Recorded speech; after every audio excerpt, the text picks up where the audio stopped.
Welcome, ladies and gents. Chris Eubank here. You can find me at BetBoxing on Twitter, or of course you can subscribe to the channel. We're going to get deep, we're going to get technical on the highly anticipated affair between Chris Eubank Jr. and Liam Smith.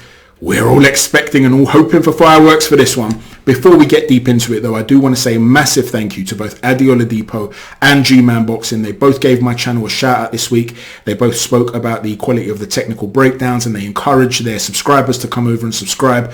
Genuinely, gentlemen, thank you so much. If you guys have come over from those channels for the first time, I welcome you aboard. Please take the time to hit the subscribe button and the notifications button, and I look forward to hearing your feedback about this fight and indeed a whole bunch of other videos that we put up. I hope you guys stick around. Now let's talk boxing and let's get into Liam Smith first and foremost. A lot of people talk about Liam Smith in quite basic terms. They'll say that he's a pressure fighter who comes in behind a high guard. There's no real special effects there, and he's a bit of a slow starter. He tends to go through the gears quite well, and then later on in the fight he starts to up the tempo and he can wear you down. Now, none of that is necessarily untrue, but it's quite a simplistic analysis of a guy who's very, very good at some very subtle things. There is an element of him which is very good at the fundamentals, but he's very tactical as well with it. He's not just a basic fighter. One of the things that enables him to go about his work in the way that he does is that he has quite a narrow stance. You see, guys with a wide stance, what they tend to want to do is have a more solid base, which means it's harder to knock them off in terms of balance, but they've also using the floor as a springboard to generate power. Their legs are like springs, and they'll sit on their shots and they'll dip to the side and launch these big wide, or can be tight, but they're these big shots that they're launching from the floor and getting everything behind it. And they're looking to essentially hurt you, potentially, with big shots that they're using the floor to generate the power from. Liam Smith doesn't do that. What Liam Smith's focus is on is that movement, those micro adjustments which enable him to go in and out, slide in and out, or turn with you effectively. In the post-fight review of Frank Martin beating Rivera, I did a video on this channel, and I also did one. I didn't do a video for the preview, I didn't have time. So instead I did a long thread on Twitter, and I uploaded some photographs to show what it is that I was talking about. And Rivera, I felt, would struggle with Martin, even though he was the slight favourite, I believe. It was considered a really close fight anyway. But I felt that his footwork would cause him a problem. And one of the problems that he had with his feet is that his lead foot tends to point towards almost 2 p.m. And against a southpaw who's looking to get that outside angle on you, by the time you turn with him and adjust, you need to turn that foot as well as turn your body. You're not just pivoting from that short moment, just a little half an inch pivot or an inch pivot to enable you to be in a position to be square on, to be face on with the opponent. Instead, you have to readjust your foot and then pivot out. The way to overcome that essentially is to have your lead foot pointing directly at the opponent. It enables micro shifts to be able to come about. Bivol is superb at doing that. Okay, now Bivol and Liam Smith couldn't be more different in terms of fighters, right? But the foot positioning, my point is quite an important aspect when it comes to readjusting. And the foot positioning of Liam Smith is very, very good. He's really good with his feet in that way. In terms of him then sliding into range, what he tends to do from there is rather than load up like we were talking about to hurt you with these big individual shots, he's looking to place shots and he'll shoot them from the shoulder. He'll keep that high guard where he's trying to cover himself up, and he's curved his back too. He curves his back. He makes himself quite almost like a turtle shell, right? And so he's covering himself up a lot, and from there he'll shoot the jab straight. There's no load on it. He's not, relaxed with it and trying to shoot it up or anything like that. If he's going to shoot an up jab, he'll bring his whole body low and launch from there. If he's going to shoot a jab from a standing position, he'll shoot it from there. He tends to slip consistently to his left side, or he'll bob forward. But what he won't necessarily do is slip to the right side. You don't really see that. You can see him very rarely duck all the way to the right side, but that can get him out of position. That's more evasive rather than him looking to build on that. In terms of a slip counter, which is the bread and butter of his game, he'll come in behind that jab, he'll slip inside, and from there, because there isn't much load, he's very, very quick at triggering the counter with that left hand. And he's varied with it. He could shoot a left jab down the pipe, he could shoot a left uppercut a left hook to the body, a left shovel hook to the solar plexus. He'll throw a good jab to the chest and then work up from there. And as he slipped inside, he'll also throw, on occasion, if he's going to bring the right hand into play, he can throw it straight down the pipe, or he'll throw it over your lead shoulder, your lead left hand. So he's very varied with that. And that's how he essentially enters the pocket and he starts to go to work. Now, one of the things that he's also good at is, we know that he's durable, we know that he can take a shot. But he does these little micro movements with his head as well, just bobbing up and down, that little slip, and he won't keep his head in the same position for too long. If he slipped to the side to throw the shot, he'll land it, then he'll want to pull out again, or come down, he'll change the angle, which makes it quite hard with one individual shot to land something massive on him. You really have to let go of combinations. Now, because of that wide stance, you do get a gap through the center line, and so he can get caught with spear-like jabs to the solar plexus. If you can manipulate the guard, if you're going to, Kurbanov at one point tried to pat down the lead hand, something Lomachenko used to do, and then come with a hook around the guard. You can do things like that and you can have some success. But because he's very good at trigger countering, and because he's got a good chin and he's durable, you're then in his wheelhouse. You're fighting his type of fights. And the minute you start to exchange in that way, he starts to go straight at you. And that's the methodology that he uses essentially to start to tire you out. He also stays very relaxed.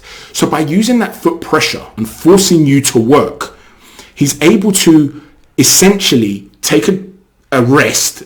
You could say, I mean, he's in the firing line, right? And he's getting hit and he's catching shots and he's letting go of shots of his own. But he's able to do it in a relaxed way, whereby he's forcing you to work at a high tempo. Now, in the same way that I'm not comparing him to Dmitry Bivol, I am not comparing him to Alexander Usyk. But there are fighters that will do little things that they've picked up from here or there, and they'll operate in certain ways. Now, I'm not saying he's picked this up from Usyk, but there is a methodology that both Usyk have and Liam Smith have, which at points can be quite similar. And that particular methodology is that they will want to land something to gain your respect early on, and from there, they will start to use their feet to exert mental pressure. How they go about it is completely different. Usyk's a dancer. You're not going to compare his feet to Liam Smith's, right? But in the first 10 seconds against Anthony Joshua, you saw him run across the ring and land a big, solid left backhand to AJ's chin. Instantly, Anthony Joshua knows this guy can produce more pop than I had anticipated. He's keeping me honest. I've got to be on my toes. So after that, all the feints that a lot of people are saying AJ just needs to ignore and needs to start throwing punches, AJ knows he can't necessarily do that because he could get caught with something big. This supposed guy who's got no power, the reason he's not knocking guys out is because he's not sitting on his shots in that way. He's a dancer. He's on his toes. But there's enough pop there to stop me from just walking through this dude. Well, when Sam Eggington decided I'm going to be relaxed against Liam Smith, and, you know, I know that he wants me to start fast and I want to be able to have some steam down the back end of the fight, what I'm going to essentially do is be a little bit more relaxed. At that point, Liam Smith starts to go in hard from the off. So in other words, he's landing big shots on you early or sporadically to let you know, listen, I have got some power here. And then he'll start to vary his shots and the speed of his shots. And you don't really know how to deal with that. And a lot of fighters like Anthony Fowler will light him up early on. He nearly got him out of there in the third round, or he certainly hurt him in the third round. But then he's blown his load. Then you've got other fighters who are going to, like Eggington, who are going to try and ease their way into it. They realize that they're not allowed to ease their way into it. So he's very adaptable in that way. How does this all translate against Chris Eubank Jr.? Well, Eubank is very, very good, as we know, on the back foot. We also know that his best attributes, traditionally speaking, over the years, has been his ability to explode into life on the inside. He's got an attribute that goes under the radar. A lot of people don't really talk about this attribute when it comes to boxing, but it's agility. People talk about speed and strength and power and engine. They don't really talk about agility. Eubank's got this not just great feet in terms of on the back foot and being able to move and dance around the ring and be evasive. He's got really good upper body movement, but he can also roll from the waist, from the hips, and generate leverage to shoot uppercuts and shoot these wide hooks that can catch you around the back of the ear. And he bursts into these explosive bursts, which are non-stop. And he can throw back-to-back uppercuts and back-to-back hooks, and he can be a really difficult guy to deal with up close. But where he's had some problems over the years was actually getting on the front foot and initiating exchanges with guys. And I always felt that Eubank should have mastered the pressure fighting aspect of his game before trying to master a new approach and go in with somebody like Roy Jones Jr. And I felt as though maybe he was being caught between two styles. Now, there was one guy who disagreed with me at the time, and we had always full of love and respect, as you guys know, between me and Hatman, but we had a back and forth about it, discussing the different viewpoints. And you know me, guys, if I'm right about something, I'm not an I told you so type of person, but I will say, look, what I felt occurred has genuinely played out. By the same token, I'm not an arrogant man, and I can say, you know what, I've actually changed my mind on this, and I think you were right and I was wrong. And that applies in this particular regard. Hackman felt that Eubank did the right thing by moving to a guy like Eubank and adding new wrinkles to a guy like Roy Jones and adding new wrinkles to his game. Now, whilst a lot of people still think he's caught between two styles, I actually see the logic of what he's tried to do now. The underdeveloped straight right hand, whatever the reason is behind it, whether it is elbow tendonitis, as some people have said, or whether he just doesn't have the biomechanics to throw that specific punch effectively, it's not really a punch that he has. So if he can't initiate an entry point, what he used to do is be very evasive on the back foot, and he'd show that upper body movement and duck out the way of fighters' attacks, but he's ultimately taking portions off of rounds to relax without being particularly offensively dangerous. Since the link up with Roy Jones, what we've seen in that Liam Williams fight is that ability to develop a more effective check left hook. So some key ways through, but now it became more effective, more accurate, or a check left hook or a straight jab to time you on your way in. Or even as he's stepping out to throw that winging over the top right hand, which is what is enabled again by his natural agility. He's able, based on what we're seeing, to really refine those elements under Roy Jones. And he'll have this relaxed guard and, he'll get on the back foot and he'll dance. And a lot of people are saying, what's he doing? And he's got this relaxed guard, arms extended. And a lot of people are looking at him and saying, look, he's like a pound shot Roy Jones. You have to forget that he's Roy Jones's fighter. Don't compare him to Roy Jones. Just consider the fact that he gets you to overreach, because as you're running in and you can't get to him because his feet are so fast, as you overreach, he can counter you. If you do get close enough, we know he can fight on the inside. Now, one of the areas that Liam Smith can have some issues with, and it's an area that perhaps Eubank can exploit, is that as he launches into an opponent sometimes, as I said, he likes to duck forward or duck to the side. And although he doesn't keep his head in the same position for too long, he is susceptible to what I'll call, say, a pull uppercut. I know it's typically known as a pull counter. But what I'm talking about is rather than that step back right hand over the down the pipe, something that Floyd Mayweather used to do very well, Anthony Fowler caught him with a lovely shot where he took this step back and then launched this uppercut. And because he's dipping low and usually on the inside, if you can time that lead hand, you can time it both by stepping in and throwing the uppercut or stepping in and throwing that over the top right hand. Two shots that Eubank has in his arsenal. However, as we said, in my opinion, Eubank does take portions off of rounds off. And I feel as though he fights in bursts. He's a burst type fighter. He's not a guy that keeps going consistently. So although he's got a good engine, he explodes and then comes low. It's almost like a turbo boost and then he slows down. A turbo boost and then he slows down. Whereas Liam Smith is like a train. He just keeps going and going and going, and he can gain momentum too. So what Eubank needs to do is have the ability to take the pocket away from Liam Smith. In other words, you engage on your terms. Do not allow Liam Smith to do what he's usually very good at doing and dictate in the tempo. Get on the back foot. Use a lot of those feints to not give much to Liam Smith to counter off. He's looking to slip inside. Don't enable him to have those counter-attacking opportunities. Make him feel like he has to walk you down and get inside, just like Liam Williams felt he had to. And if you can, keep him guessing with those feints. Use a spear-like jab to the solar plexus to keep him off balance. Use those check shots, that check hook and that right hand over the top as you're exiting the pocket and spinning out. And that pull uppercut counter, right? Making him overreach, leaning forward. You can land some big shots. The problem that Eubank has, he is susceptible to being caught with an up jab. I've spoken about this in previous videos. And I spoke about this when I was discussing him fighting Liam Williams, in fact. Because one of the ways that Liam Williams was looking to get inside against Eubank is that he was getting so frustrated that not being able to catch up with him. He was dipping low and then launching like an up jab, almost shooting like he was flying like Superman with that lead shot. And that was actually catching Eubank. Now that's not ideal for Eubank, but because he's moving away as he's doing it, he's taking the power off the shot. But if the rounds are slow, because Eubank's trying to posture and feint, and Liam Smith is looking to apply foot pressure and contemplating how to come on strong late on, in those early rounds, if they're slow, you don't want to be in a position where you're getting outlanded by the odd combination here or there, and all of a sudden you're losing those early rounds. You don't want to be in that position if you're Chris Eubank.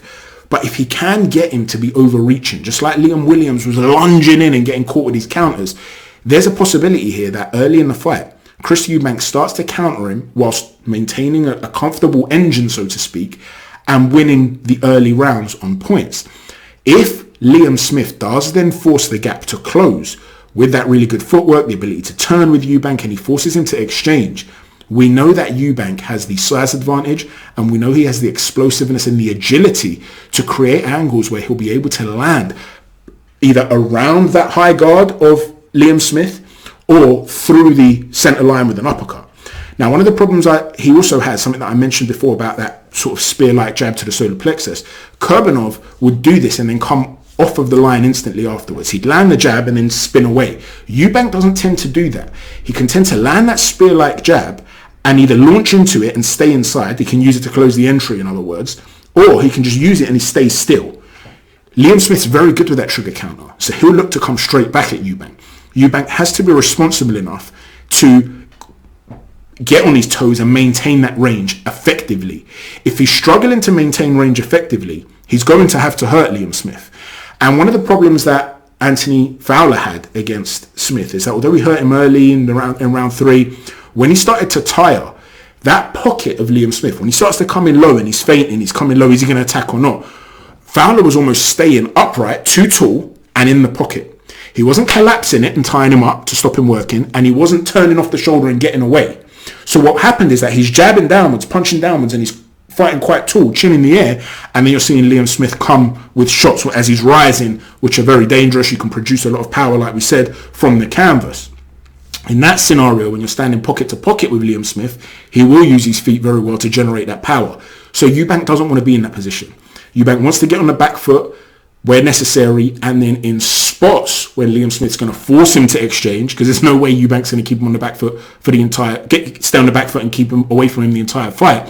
So in those exchanges, Eubank's going to have to be able to hold his own, hurt Liam, and then once he's fought that burst, because we know he can't maintain that tempo for 12 rounds, he's going to have to get those feet moving and maintain range. If he can't, and Liam Smith is able to really make him work in areas he doesn't want to work, you could see Liam Smith being busier and more active and landing more shots in a lot of those swing rounds. So this is a really interesting fight. Ultimately, I'm going with the bigger man by nature, and bear in mind this is something that Liam Smith himself has identified as a potential problem, because he did say, I'm the better technical fighter, and if we were the same size, this wouldn't be a 50-50 fight. The reason it's a great fight is because of the size advantage. So he's recognizing, and he's also said he inherited his father's chin.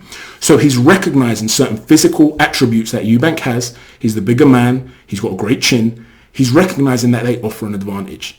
And it's in those areas that I think that ultimately it won't be enough for Liam Smith to be able to overthrow those physical advantages because of the very good feet of Chris Eubank Jr. So I expect Eubank to win this fight. I think there'll be some really action-packed moments. I think it'll be an 8-4 type of fight. Wouldn't be surprised if it's even 7-5. Could even be, a really tight fight. But ultimately, I think Eubank will get the job done. Let me know what you think, ladies and gents. Please don't forget to hit a stiff jab on that like button, a right cross on the subscribe button, and an uppercut on the notifications button. Thanks for watching, everyone. Chat to you soon. Take care. God bless.